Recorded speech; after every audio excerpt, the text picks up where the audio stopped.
Buenas tardes.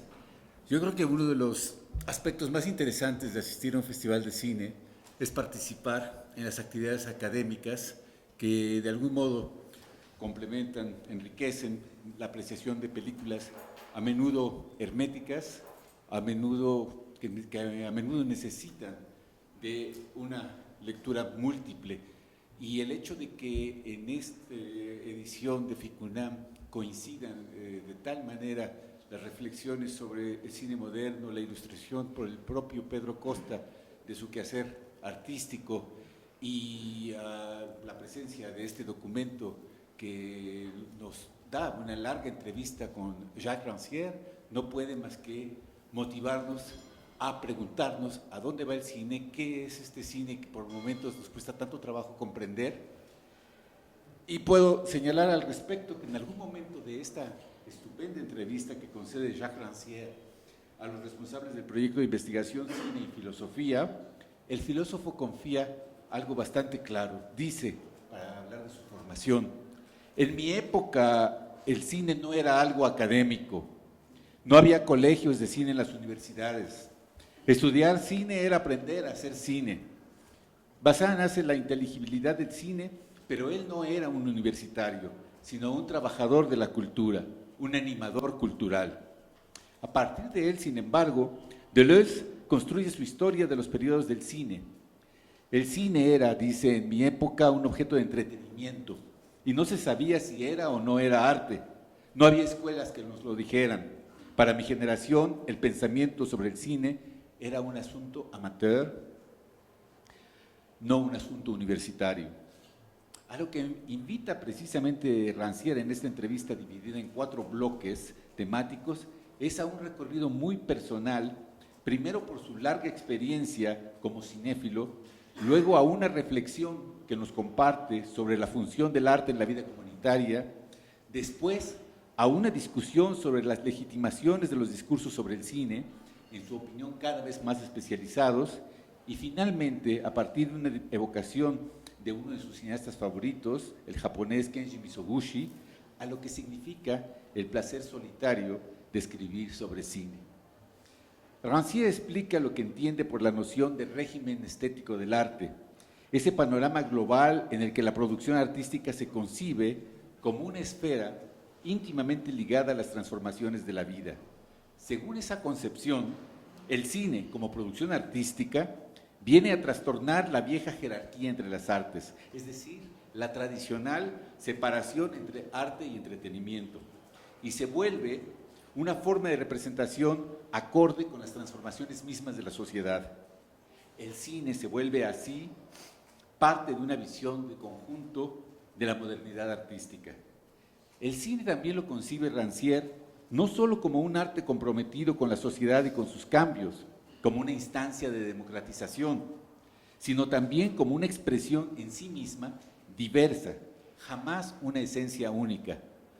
Por ello propone como título de uno de sus libros una noción que a mí me parece fascinante, que es la noción de desvíos del cine. Es decir, señalar que el cine es múltiple y capaz de nombrar cosas que nada tienen que ver unas con otras. Añade, una película está hecha siempre de tensiones entre varias lógicas. Y pone un ejemplo. Godard construye una historia desviando los planos, volviéndolos naturaleza muerta, íconos. Hitchcock, en cambio, los volvía funcionales. Sucede entonces que esos desvíos favorecen la participación del público, favorecen una democratización del fenómeno fílmico, permiten que el espectador tome parte en la construcción de una película y busque lo que André Bazin solía identificar como una imagen secreta, oculta, más allá de la realidad propuesta por la película. Noción que Rancière lleva todavía más lejos al afirmar, casi como una provocación o como una boutade, que una película de Nicolas Ray, por ejemplo, podría resumirse en un plano que no existe, un plano ausente, dice él. Lo que interesa al filósofo no es tanto una teoría en particular del cine, de hecho pretende siempre mantenerse alejado del estudio puntual de las teorías existentes, sino una especie de régimen de representación sensible y también de regímenes de encadenamientos inteligibles entre las artes, mismos que construimos y que circulan en ámbitos supuestamente distintos.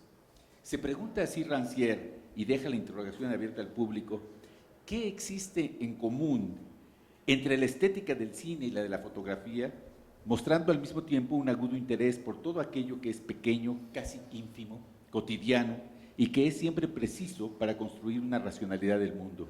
Así, su mirada, siempre abierta a descubrimientos y encadenamientos nuevos, contempla la historia del cine y las paradojas de un goce estético en eventual colisión con la reflexión política, como cuando habla del gusto estético por el género del western, una expresión que al mismo tiempo es evidente exaltación de los valores capitalistas. Esta curiosidad y este eclecticismo crítico lo lleva a interesarse en la producción de cineastas modernos, como el portugués Pedro Costa o el húngaro Béla Tarr, sobre quien escribe un libro, y también en la interesante fusión de documental y fusión en el cine del chino Ya Shanke o en el meticuloso registro de la realidad social por parte del también chino Wang Bing. Un reto del pensamiento crítico, rara vez presente en la práctica del periodismo cinematográfico, es dar cuenta no solo de lo que se mueve dentro del cine, sino también fuera de él. Estudiar, por ejemplo, cómo un artista como Steve McQueen, especializado en instalaciones de museo, puede transitar al cine y construir relatos a partir de preocupaciones sociales. La diversidad de enfoques y aproximaciones que propone Rancière para las faenas del pensamiento crítico muestra también la importancia que concede al papel de un espectador partícipe de la experiencia estética, un espectador que él llama emancipado, capaz de indagar por sí mismo en los posibles encadenamientos que proponen las diversas artes y que el cine se ha visto obligado a tomar muy en cuenta, amenazada como está en nuestros días la hegemonía, esa hegemonía que el cine creía conquistada. Explorar el lado oculto de las imágenes, la otra esfera del registro realista, esa noción que tanto preocupó a Bazin, es de algún modo trascender el hecho fílmico y conferirle una vitalidad nueva. Rancière habla de modo elocuente de la paradoja que significa restaurar en el cine una tradición representativa y despojarla al mismo tiempo de todas sus formas de incorporación psicológica y expresiva.